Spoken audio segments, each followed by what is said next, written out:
해석하는 사람들마다 조금 다르겠지만 신명기를 대체적으로 크게 덩어리로 나눌 때 네 부분으로 나눕니다. 그 네 부분 중에 첫 번째 부분이 우리가 오늘 읽었던 본문 전, 그러니까 4장 43절까지를 첫 번째, 모세의 첫 번째 강론이라고 제목을 붙이고 4장 44절부터 28장까지 두 번째 강론이라고 제목을 붙입니다. 그리고 29장부터 32장까지를 마지막 강론, 그래서 모세의 강론 혹은 모세의 설교가 크게 세 개가 나옵니다. 첫 번째 설교가 지난주까지 되었고 오늘부터가 두 번째고 그 다음에 29장부터 32장까지가 세 번째 설교가 되겠습니다. 그리고 33장, 34장은 모세의 죽음에 관한 기사가 나오기 때문에 크게 네 덩어리로 신명기를 나누게 됩니다.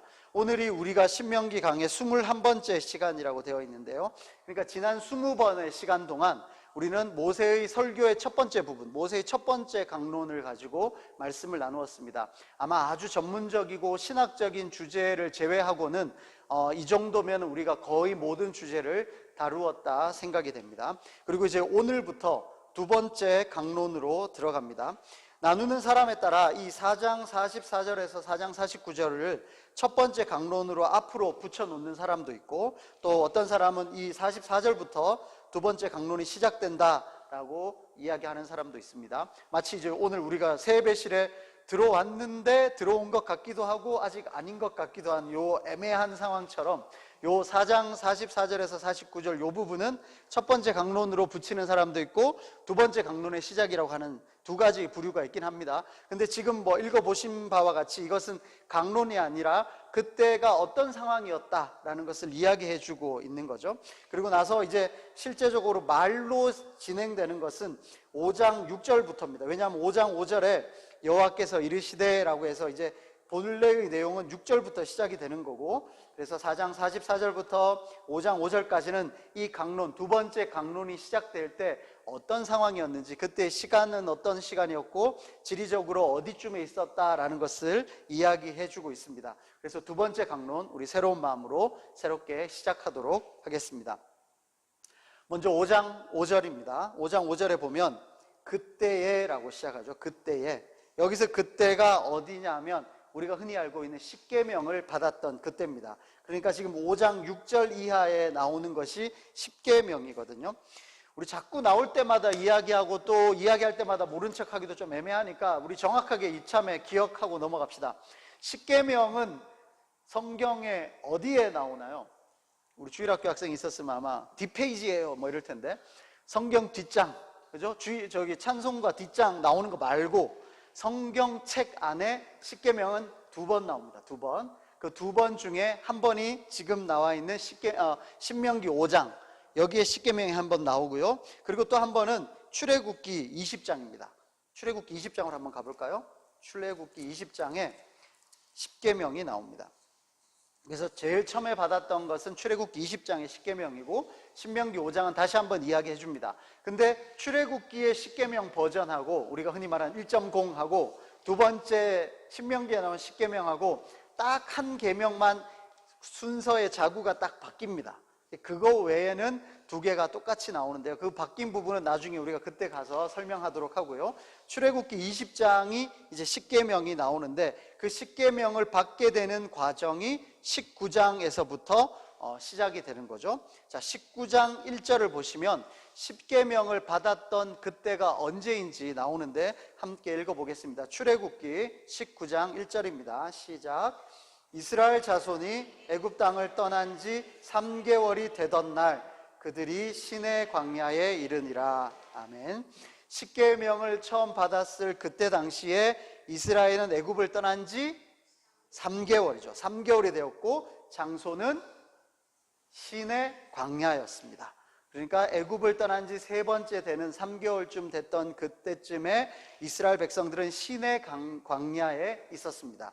그때에 십계명을 받은 거죠. 근데 혹시 기억하실지 모르겠습니다. 출애굽기 18장 한번 가보실래요? 18장을 한번 딱 보시면, 앞으로 돌아가 보면 이드로가 모세를 방문하고 우두머리를 세워 재판하게 하다라고 되어 있습니까? 있나요? 출애굽기 18장 13절 위에 보면 우두머리를 세워 재판하게 하다 이렇게 되어 있죠. 그리고 거기는 그 밑에 괄호로 혹시 신명기 몇 장이라고 되어 있습니까? 신명기 1장 9절에서 18절. 우리 신명기 1장 9절에서 18절 할 때 이 본문을 다루었거든요. 재판장을 세우던 장면. 그러니까 제 기억에 맞다면 송구영신 예배가 첫 번째였고, 두 번째면은 주일로는 첫 번째 예배 때, 첫 주일 예배 때 우리가 다루었던 본문이 재판장을 세웠던 장면입니다. 그러니까 홍해를 건넜고 만나를 먹고 또 반석에서 물이 나오고 아말렉과의 전투를 하고 그리고 숨가쁘게 막 지낸 뒤에 한숨 돌렸던 그때에 제일 먼저 했던 일이 뭐냐 하면 재판장을 세웠었거든요. 그게 이제 신명기 1장에 나오고, 그 신명기 기준으로 과거를 회상할 때 제일 먼저 회상했던 장면이 재판장을 세웠던, 거기서부터 시작이 되는 겁니다. 그래서 재판장을 세우고, 그리고 이제 뭔가 체계가 딱 갖춰지고 나서 무슨 일이 있었느냐? 십계명을 받았다라는 겁니다. 그러니까 지금 애굽에서 나온 지 세 번째 달, 그럼 세 달 동안 뭐 했나? 세 달 동안 홍해 건너기 바빴고요. 그 다음에 이제 먹을 거 없어서 만나 먹었고, 그 다음에 반석에서 물이 나오고, 그 다음에 아말렉과 전투도 있고, 그래서 숨가쁘게 막 와서 어느 날 이제 좀 안정을 취하고 나니 우리끼리의 다툼이 있습니다 라고 해서 재판장을 세우고, 그리고 또 어느 날 시내 광야에 이르렀는데 그때가 애굽을 떠난 지 3개월 됐던 때, 그리고 이 시내 광야에서 십계명을 받았습니다 라고 이야기하고 있는 겁니다. 자, 그래서 여기에서 처음으로 여호와 하나님과 이스라엘 백성들과의 언약이 구체적으로 이제 체결이 되거든요. 지금 우리는 창세기부터 출애굽기를 앉아서 읽으면 두세 시간이면 쭉 읽으니까 엊그제 같은 이야기 같지만, 하나님이 아브라함과 처음 언약을 체결하셨고, 그 아브라함에서부터 이삭으로 내려오고 또 야곱으로 내려오고, 그리고 이제 유다와 요셉, 창세기가 끝나고 출애굽까지 약 400년의 시간이 흘렀단 말이에요. 그 400년의 시간이 흐른 뒤에 모세를 부르셔서 너 이스라엘 백성을 데리고 나와라. 그러니까 모세가 하나님한테 그러죠. 제가 누구라고 소개합니까?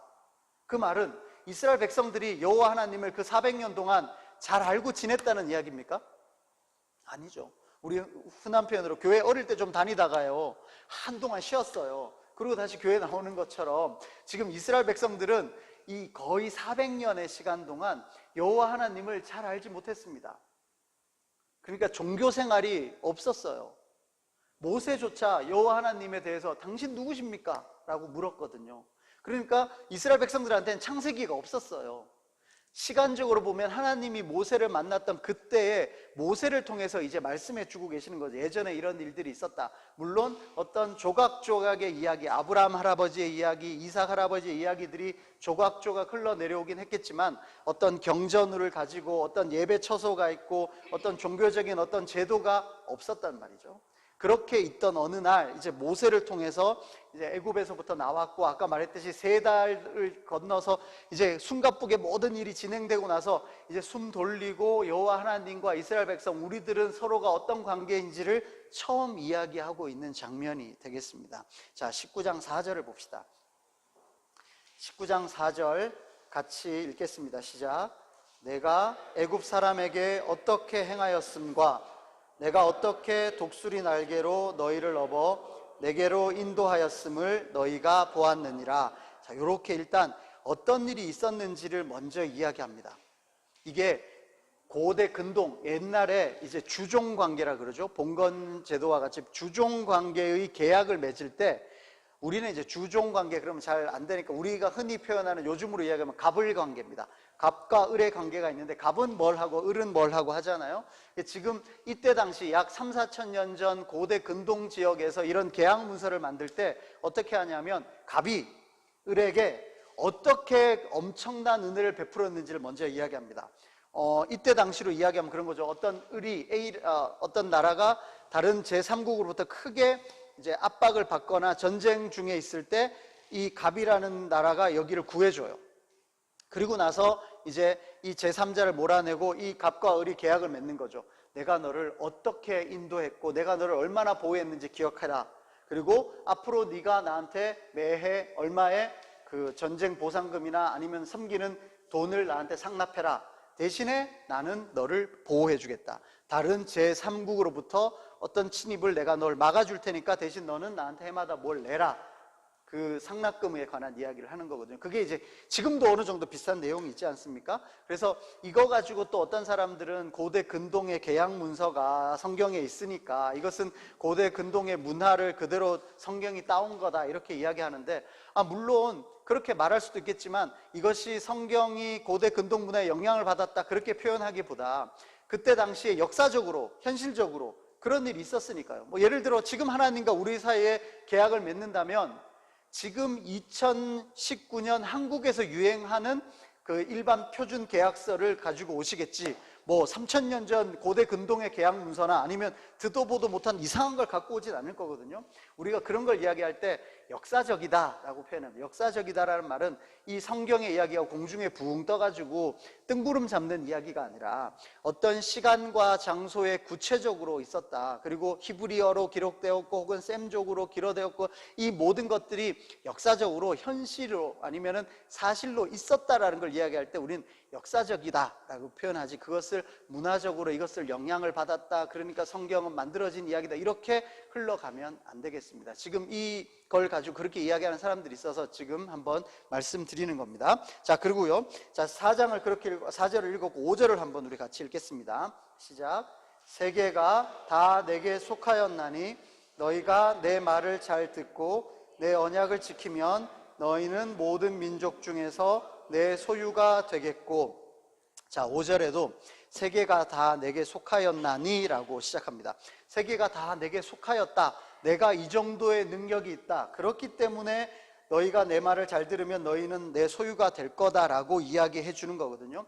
자, 여기서 세계가 다 내게 속했다, 갑의 능력을 이야기해 주는 거죠. 예를 들어 이렇습니다. 자, 여러분이 저 말 잘 들으면 제가 여러분에게 100억을 드리겠습니다.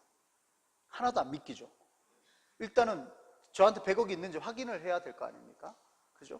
하나님이 이렇게 말씀하실 때 세계가 다 내게 속했다, 내가 이 온 세상의 주인이다, 내가 전체의 세상의 주관자라는 것이 서로 확인이 돼야 이 이야기가 되는 거예요. 그냥 가만히 있다가 이 세계 다 내 거니까 너 나한테 말 잘 들으면 내가 뭐 해줄게. 그럼 첫 번째 확인할 것이 진짜 당신 거 맞아요? 당신은 그만한 능력이 있습니까? 이게 확인이 돼야 되죠. 그래서 세계가 다 내게 속하였다, 이것이 확인이 돼야 되고, 그리고 두 번째로 너희가 내 말을 잘 듣고 내 언약을 지키면 그러면 모든 민족 중에서 내 소유가 되겠다. 또 여기서 이제 우리가 흔히 딴지 걸 때 소유가 된다 이런 이야기 들으면 구속이 되고 이것이 우리를 압박하는 거고 되게 안 좋은 느낌으로 이야기를 하는데요, 우리가 소유 혹은 소속이라는 것이 얼마나 중요하나, 이걸 준비하다가 딱 떠올랐던 영화가 하나 있었는데, 터미널 영화 보신 적 있습니까? 제가 혹시 싶어가지고 한번 찾아보니까 되게 오래됐더라고요. 벌써 10몇 년 전 이야기인데, 어떤 한 주인공이 비행기를 타고 미국으로 옵니다. 미국으로 오는 사이에 그 주인공의 나라가 쿠데타가 일어나가지고 정부가 없어졌어요. 무정부 상태가 됐어요. 그래가지고 딱 내려와서 입국 심사를 하려고 여권을 내밀었는데 이 나라는 없습니다. 그래서 그 나라가 없는 거예요. 이 사람은 어느 나라의 국민도 아닌 거죠. 그래서 공항 밖으로 나갈 수가 없어요. 그래서 그 공항에서 9개월 동안 살았다, 그 이야기거든요. 실제로 실화예요. 어떤 한 사람이 그 여권 때문에 11년을 공항에서 산 사람이 있습니다. 그래서 그 실화를 바탕으로 이제 영화를 만들었는데, 그만큼 어디 소유다, 어디 소속이다, 어느 국적이라는 것이 정말 중요하거든요. 여러분 이제 외국에 나가 보셔서 아시겠지만 여권이 정말 중요하죠. 그리고 그 여권 따라 힘도 달라요. 한국 여권이냐, 독수리 마크가 찍혀 있는 여권이냐, 아니면은 좀 힘없는 나라 여권이냐, 줄 서는 것부터 달라요. 그죠? 그리고 입국 심사대에서 조금 다를 수 있지만 어떤 사건이나 사고가 터졌을 때 한국 대사관 가서 보호를 받을 수 있는 사람과, 분명히 나랑 비슷한데 얘는 국적이 미국이었어요. 얘는 미국 대사관 가서 보호를 받으면 이 격이 확 달라집니다. 그렇죠? 그러니까 미국에서 이 사람은 우리 국민이야 라고 말하는 것 자체가 이 사람이 내 소유다라는 것보다 특별 대우가 되는 거죠. 우리 신약의 사도행전에서 바울이 붙잡혔을 때 내가 로마 시민입니다 라는 말을 딱 한 그 한마디로 이 사람의 격이 달라졌잖아요. 그래서 하나님이, 이 온 세상의 주인 되신 하나님이 너는 내 소유야 라고 표현하는 그 자체가 이것이 구속이고 압박이 아니라 너는 이 온 세상 주인 되신 하나님의 백성이다, 그러므로 이것이 얼마나 큰 힘을 가지는지, 독수리 여권보다 훨씬 더 큰 힘을 가진다라는 거지, 이걸 놓고 나를 소유 삼았네, 나를 압박한다, 구속한다, 이렇게 생각하지 않았으면 좋겠습니다. 자, 그리고는요 6절을 한번 봅시다. 6절 같이 읽겠습니다. 시작. 너희가 내게 대하여 제사장 나라가 되며 거룩한 백성이 되리라. 너는 이 말을 이스라엘 자손에게 전할지니라. 아멘. 여기에서 제사장 나라와 거룩한 백성, 이것은 애초부터 이스라엘 백성들이 나만 혼자 잘 먹고 잘 사는 이야기가 아니라는 이야기입니다. 자, 하나님이, 온 세상 주인 되신 하나님이 너는 내 소유다 라고 말하면서 내가 너만 특별히 편애해주고 너 건드린 사람 내가 다 죽여줄게, 네가 최고야 라고 말씀하시는 게 아니란 말이에요. 6절에서 보시면 너희는 내게 대하여 제사장 나라가 되기 때문에 온 세상에서 너희가 특별히 이 세상을 대표해서 나와 함께 있는 거고, 이 세상과 나 사이에 너희들이 중간에서 제사장 역할을 해야 된다는 겁니다. 하나님 머리에는, 하나님의 마음속에는 처음부터 이 온 세상이 있었던 거예요. 그래서 세계가 다 내게 속했는데 특별히 너희를 내 소유 삼고 너희를 제사장으로 섬기게 하겠고 너희를 거룩한 백성으로 삼았으니까 너희는 그 거룩한 백성답게, 제사장 나라답게 이 온 세계를 섬기라는 이야기입니다. 근데 그것 거두절미하게 싹 떼버리고 난 특별한 존재야, 하나님은 나만 특별히 더 사랑하셔, 그것만 가지고 생각하기 시작하면 이것은 최초, 지금 이 장면이 뭐라고 했냐면 하나님과 이스라엘이 계약을 처음으로 체결하는 장면이라고 말씀드렸죠. 이 계약 첫 번째부터 언급되는 게 뭐냐면 너는 나의 소유고 너는 거룩한 나라고 그리고 너는 제사장이다 라고 이야기하고 계시지, 너만 최고다, 너만 내가 최고로 잘 보살펴 줄게가 아니라는 이야기입니다. 19장 6절, 이것이 첫 번째 하나님과 이스라엘 사이에 계약이 맺어졌던 그 이야기라는 것을 기억해 두시기 바랍니다. 그리고는요 거기에 제일 마지막에 너는 이 말을 이스라엘 자손에게 전할지니라. 그래서 이스라엘 자손에게 전해야 된다. 이 말은 모세는 듣는 사람이 되고 그리고 이것을 전해주는 역할을 하게 된다는 거죠. 하나님이 이스라엘 백성에게 직접 말하신 게 아니라 하나님이 모세에게 말하시고 모세가 이스라엘 백성에게 이야기하는 겁니다. 자, 이것이 어떻게 표현되어 있는지 한번 보겠습니다. 9절을 보시면 여호와께서 모세에게 이르시되 내가 빽빽한 구름 가운데서 내게 임함은 내가 너와 말하는 것을 백성들이 듣게 하며 또한 너를 영영히 믿게 하려 함이라. 모세가 백성의 말을 여호와께 아뢰었으므로 라고 해서 하나님이 빽빽한 구름 가운데 임해서 뭔가 시청각적으로 어마어마한 효과, 특수 효과처럼 보여주는 역할을 하는 게 뭐냐 하면 결국은 모세는 하나님과 특별한 관계가 있고 저 모세 혼자 거짓말하고 혼자 창작해서 하는 말이 아니라 하나님의 말씀을 우리에게 전해주는 사람이구나라는 것을 하나님이 이스라엘 백성 앞에서 모세를 인증해 주는 겁니다. 모세 이런 존재다, 내가 모세와 특별한 관계가 있다는 것을 이야기해 주고 있죠. 그리고 나서 16절 한번 읽겠습니다. 시작. 셋째 날 아침에 우레와 번개와 빽빽한 구름이 산 위에 있고 나팔 소리가 매우 크게 들리니 진중에 있는 모든 백성이 다 떨더라. 그리고 나서 17절에 모세가 하나님을 맞으려고 백성을 거느리고 진에서 나오매 그들이 산기슭에 서 있다. 그러니까 하나님이 저기 빽빽한 구름 가운데 계시고 거기서 나팔 소리가 나고 뭔가 웅장한 일이 일어나고 있을 때 이제 백성들은 두려워 떨고 있을 때 모세가 백성들을 이끌고 하나님 앞으로 가는 겁니다. 그리고 하나님은 저기 계시고 백성은 여기 있고 그 중간에 모세가 서 있는 거죠. 그리고 나서 20장 18절, 20장 넘어가서 보시죠. 20장에 십계명을 주고 나서 이 20장 18절에 이렇습니다. 뭇백성이 우레와 번개와 나팔 소리와 산의 연기를 본지라 그들이 볼 때에 떨며 멀리 서서, 그죠? 모세에게 이르되 당신이 우리에게 말씀하소서 우리가 들으리이다. 하나님이 우리에게 직접 말씀하지 말게 하십시오. 우리가 죽겠습니다. 이러다가 죽을 것 같습니다. 그래서 모세가 백성에게 말합니다. 두려워하지 말라. 하나님이 임하시는 것은 너희를 시험하고 너희를 경외하여 범죄하지 않게 하려고 하시는 것이지 너희를 죽이려고 하나님이 지금 오시는 것은 아니다. 그리고 21절 같이 읽겠습니다. 시작. 백성은 멀리 서 있고 모세는 하나님이 계신 흑암으로 가까이 가니라. 라고 해서 모세가 언약의 중재자로서 하나님과 백성 사이에 어떤 역할을 했던 사람인지 첫 번째 장면부터 명확하게 나오죠. 백성은 하나님으로부터 멀리 서 있고 그리고 모세는 하나님과 가까이, 그리고 그 흑암 가운데 갔다라고 이야기하고 있습니다. 자, 그렇다면 이것이 신명기에서 어떻게 중요한 역할을 하는지 다시 한번 돌아와 볼까요? 신명기 4장입니다. 신명기 4장 46절에 장소가 어딘지 보십시오. 46절, 요단 동쪽 벳부올 맞은편 골짜기에서 그리했다. 그죠? 요단 동쪽 벳부올 맞은편 골짜기, 이것이 중요한데요. 신명기 34장으로 한번 가보실까요? 여기 손을 그대로 놔두고요. 신명기 34장 5절 6절입니다. 신명기 34장 5절 6절 같이 읽겠습니다. 시작. 이에 여호와의 종 모세가 여호와의 말씀대로 모압 땅에서 죽어 벳부올 맞은편 모압 땅에 있는 골짜기에 장사되었고 오늘까지 그의 묻힌 곳을 아는 자가 없느니라. 아멘. 자, 모세가 죽었던 장지, 우리가 말하면 장지예요. 모세가 죽었던 그 자리고 지금 두 번째 강론을 하고 있는 자리가 모세가 죽을 장소입니다.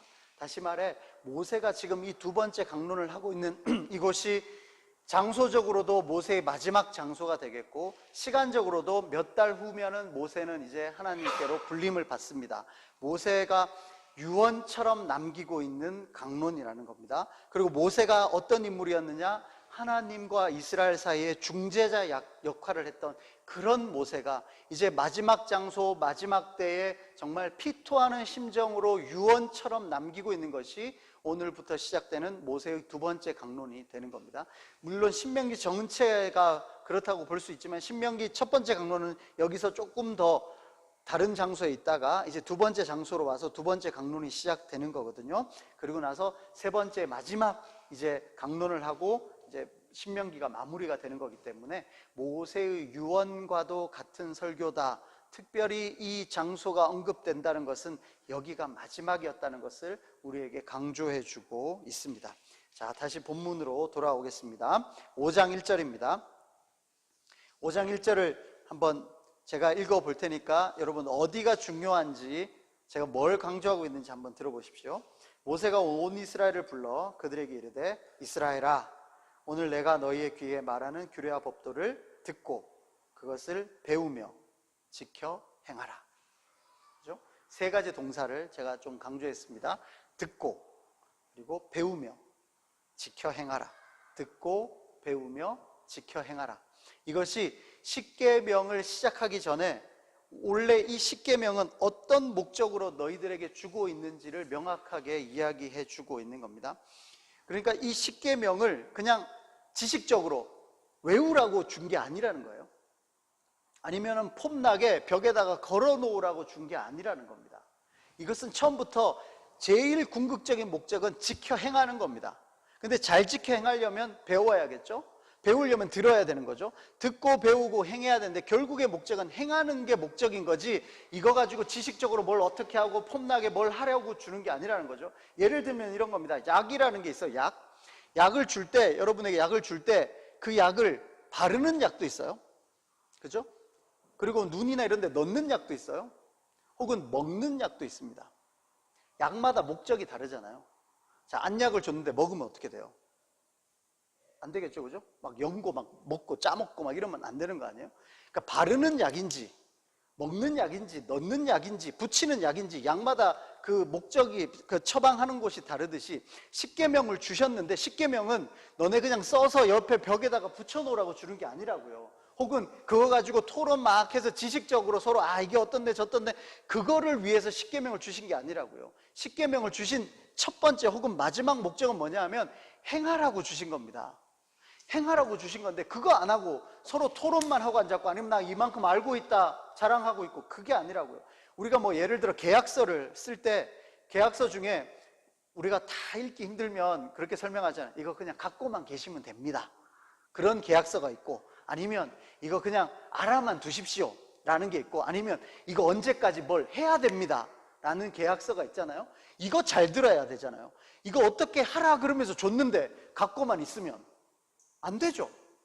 십계명을 줬는데 이거 갖고만 계십시오 혹은 이거 그냥 알아만 두세요, 혹시 필요할 일이 있을지 모르지만 그냥 알아만 두시면 됩니다, 이건지 이거대로 행하셔야 됩니다. 이제 계약서 안에 몇 월 며칠 내로 어디에 뭘 납부하세요 뭔가 있을 거 아닙니까? 그럼 몇 월 며칠 내로 납부를 해야 되는데 그냥 알아만 그래 납부하라는가 보다 그러고 안 하면 그 계약이 파기되는 거잖아요. 이 십계명을 주실 때 듣고 배우고 행하라고 명확하게 이야기하고 계신다는 겁니다. 이거 안 하고 성경 그냥 놔두고 그래 듣고 그런 게 있나 보다 혹은 배우는 것까지 그래 지식적으로 어떻고 그 다음에 안 해요. 지켜 행하지 않는다는 거죠. 그러면 이 십계명은 아무런 소용이 없는 겁니다. 십계명은 처음부터 주실 때부터 듣고 그리고 배우고 지켜 행하라고 우리에게 이야기하고 있는 것입니다. 그리고 또 하나 중요한 단어가 뭐가 있냐면 5장 1절에 이스라엘아 라고 부릅니다. 이스라엘아. 이거를 뭐 별로 그냥 주의를 환기시키는 의미에서 이스라엘아 이렇게 부르는 거냐 그거라기보다는 이스라엘 한 사람 한 사람에게 혹은 우리가 계속적으로 이야기한다면 인격적으로 이야기하는 겁니다. 이 법도를 너네가 이해해서 인격적으로 지켜 행하라고 이야기하는 겁니다. 무슨 뜻이냐면 자 이게 나라로 이야기하자면 헌법과 같은 거예요. 십계명은 그죠? 헌법과 같은데 헌법 전문에 대한민국 헌법 전문에 대한민국 국민 여러분 이러면서 시작하나요? 그냥 대한민국은 어떻다 그냥 헌법은 선포되고 끝나는 거예요. 그걸 가지고 뭐 이해하고 인격적으로 바탕을 해서 내가 열심히 온 마음과 정성을 다해 섬겨야겠다 이런 게 헌법이 아니잖아요. 근데 십계명은 그렇지 않다고요. 십계명은 이스라엘아 불러요. 이스라엘아. 그리고 십계명을 이야기해 줄 거라는 이야기입니다. 그런데 이 헌법과 같은 이 십계명을 여러분들이 혹은 이스라엘 백성들이 지킬 때 하기 싫은데 억지로 지키고 아니면은 우리 흔한 표현으로 영혼 1도 없이 그냥 이렇게 하는 거 아니면 요렇게 하면 세이브이고 요렇게 하면 아웃이고 요건 위법이고 요건 적법이고 요렇게 하지 말고 인격적으로 이해를 해서 마음을 담아서 순종하라는 거거든요. 근데 이 순종이라는 단어보다 더한 것은 뭐냐 하면 나중에 나오겠지만 너희 하나님을 뭐 하라고요? 사랑하라고요. 십계명의 모든 내용은 하나님을 사랑해라 이웃을 사랑해라 여기에 다 포함되어 있다고 이야기했잖아요. 이스라엘아 라고 부르면서 이거 헌법 조문 이렇게 배워가지고 여기까지는 가능한 일이고 여기까지는 아닌 일이고 그거에 얽매이지 말고 그냥 이만큼 너의 온 마음과 뜻과 정성을 다해 사랑하라는 겁니다. 우리 신약으로 표현하자면 누가 오리를 가자고 했다 그러면은 제가 오리를 가자고 했는데 설마 육리를 나한테 이야기하는 건 아닐까? 저 괜히 육리인데 괜히 마늘은 오리라고 해놓고 1, 2 더 가면서 속으로 막 이만큼 결국 하지 말고 오리 가자 그러면 심리 가져버려라 그냥 오리네 육리네 칠리네 이게 맞네 적네 내가 더 했네 어쩐네 그런 이야기 하지 말고 오리 가자 그러면 아유 그래 심리 가줄게 이만큼 하라는 거예요. 하나님의 말씀을 섬길 때 요게 맞냐 저게 맞냐 막 자구에 신경 쓰지 말고 이만큼 너의 마음과 정성과 뜻을 다해 사랑해버리라는 거예요. 하나님을 사랑하고 이웃을 사랑하라는 거지 요거 어쨌다 저거 어쨌다 그렇게 하지 말고 그래서 어떻게 하냐면 이스라엘아 하고 부르는 거예요. 자 얘들아 잘 들어봐 이스라엘아 듣고 배우고 지켜 행하는데 내가 이렇게 이야기해 주마. 나중에 6장 가서 근데 결국은 네 마음과 뜻과 정성을 다해서 하나님을 사랑해. 그러면 돼. 사랑하면 이 모든 걸 덮고도 남음이 있다. 그러니까 머리로 너무 힘겹게 생각하지 말고 우리로 이야기하면은 이런 소리 저런 소리 네가 낫네 내가 낫네 하지 말고 나보다 남을 낮게 여기며 허다한 허물을 덮는 사랑으로 서로를 섬겨줘라. 이것이 기독교입니다. 막 말들이 많을 필요가 없는 거예요. 그리고요 5장 2절에서 3절을 보시면 이렇게 되어 있습니다. 우리 하나님 여호와께서 호렙산에서 우리와 언약을 세우셨나니 여기서 우리라는 이 우리와 이 언약은 여호와께서 우리 조상들과 세우신 것이 아니요 오늘 여기 살아있는 우리 곧 우리와 세우신 것이라 라고 되어 있습니다. 자 여기에서 우리 조상들은 아브라함 이삭 야곱을 포함할 수도 있습니다. 그리고 출애굽 1세대를 이야기할 수도 있습니다. 지금 이 신명기 5장은 벌써 40년이 지났어요. 아까 출애굽기 때는 애굽을 떠난 지 3개월 때 이야기고 지금 여기는 애굽을 떠난 지 40년이 지난 이야기입니다. 한 세대가 바뀌었어요. 이때의 최초의 계약을 체결했던 사람하고 지금 신명기에 나와 있는 이 사람들하고는 세대가 바뀌었다고요. 지금 우리로 이야기하면 40년 전이라고 한번 생각해 보세요. 여기 없는 사람도 있고, 있었어도 40년 전 기억도 잘 안 나는 사람도 있고, 아니면 부모님 손에 이끌려서 보기는 봤지만 명확하지 않아요. 그때 우리들은 계약 체결 당사자가 아닙니다. 그죠? 어린아이였기 때문에요. 근데 여기는 지금 그것이 아니라 오늘 여기 살아있는 우리와 계약을 체결하신 것이다 라고 이야기하는 겁니다.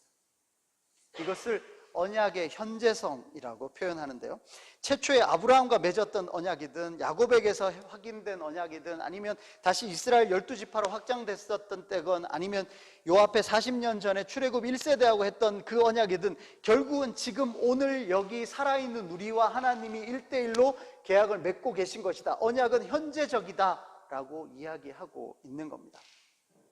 결국은 이것이 우리에게 담보되지 않으면 이 신명기는 옛날 이야기가 돼버리고, 아니면 예수님이 십자가에 달린 2000년 전 이야기 옛날 이야기가 돼버리고, 신약에 나오는 많은 사람들 옛날 사람이 되는 거고 우리하고 상관없는 것이 돼요. 근데 그게 아니라 아브라함과 맺었던 언약이든 모세와 확인했던 언약이든 신약시대에 바울과 하셨던 이야기든 그 모든 것이 오늘 여기 살아있는 우리에게 현재적으로 다가오고 있다는 겁니다. 여기에서 현재라는 것은 2019년 6월 9일만을 의미하는 것이 아니라 우리가 살아가는 하루 그 현재를 이야기하는 것이고, 여기라는 것도 양인교회 이 자리가 아니라 우리가 흩어져서 살아가는 삶의 현장 곳곳에서 오늘 여기 살아있는 우리와 하나님이 관계를 맺고 계신다라는 이야기죠. 결국 신앙은 그 예전에 행하셨던 하나님이 오늘 나에게 동일하게 행하실 것을 믿는 거죠. 행하신 하나님이 행하실 것을 믿는 겁니다. 모세와 함께 하셨던 하나님이 오늘 나와 함께 하실 것이고, 이스라엘을 인도 보호하셨던 하나님이 오늘 우리를 인도 보호하실 것을 믿는 거죠. 그래서 오늘 여기 살아있는 우리와 함께 계약을 맺은 것이 중요한 겁니다. 이들에게 있었던 그 이야기처럼 이들에게도 십계명은 40년 전 이야기예요. 신명기 입장에서도 40년 전 이야기인데 우리 입장에서 몇천 년 전 이야기지만 그것이 오늘 여기 살아있는 우리에게 현재적으로 다가오고 있다, 혹은 그 현재성의 의미가 있다라는 이야기가 되겠습니다. 그래서 이 오늘 여기 살아있는 우리가 반대의 이야기를 하면 이런 거죠. 옛날 옛적에 어느 한 마을에 공주님이 살고 있었어요. 옛날 이야기 이렇게 시작하잖아요. 옛날에라는 말은 1000년 전이든 2000년 전이든 아무 상관이 없는 거예요. 그냥 옛날이에요. 그 다음에 어느 마을에, 어딘지 몰라요. 관심도 없고. 그 다음 어느 공주님이 살았습니다. 몰라요, 뭐 공주님인지. 그렇게 옛날 이야기가 시작이 되는 거거든요. 성경을 옛날에 어느 마을에 공주님이 살았던 옛날 이야기처럼 우리가 그냥 받아들이면 그냥 옛날에 있었던 이야기일 뿐이에요. 근데 그게 아니라 오늘 여기 살아있는 우리와 함께 하는 이야기로, 현재적으로 살아있는 이야기로 받아들일 때 이 성경은 우리에게 의미가 있는 거죠. 성경이 옛날에 어느 마을에 공주님이 살았던 이야기로 여러분은 알고 계십니까? 혹은 오늘 여기 살아있는 우리와 관련 있는 살아있는 말씀으로 믿고 계십니까? 마지막으로 한 구절만 찾아보겠습니다. 베드로전서 2장 9절입니다. 베드로전서 2장 9절, 신약 성경이고요, 378페이지 정도에 있습니다. 신약 성경 378면 정도의 베드로전서 2장 9절을 한번 같이 읽겠습니다.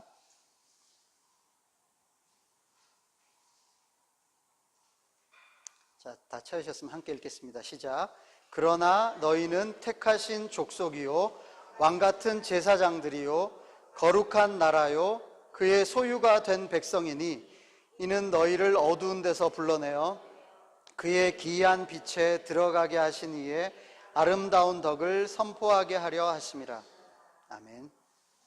우리 조금 전에 출애굽기 19장에서 봤던 그 내용이 베드로전서에 나오잖아요. 다시 말해 이 모세 때에서부터 베드로까지도 거의 한 1500년 이상의 시간의 그 텀이 있습니다.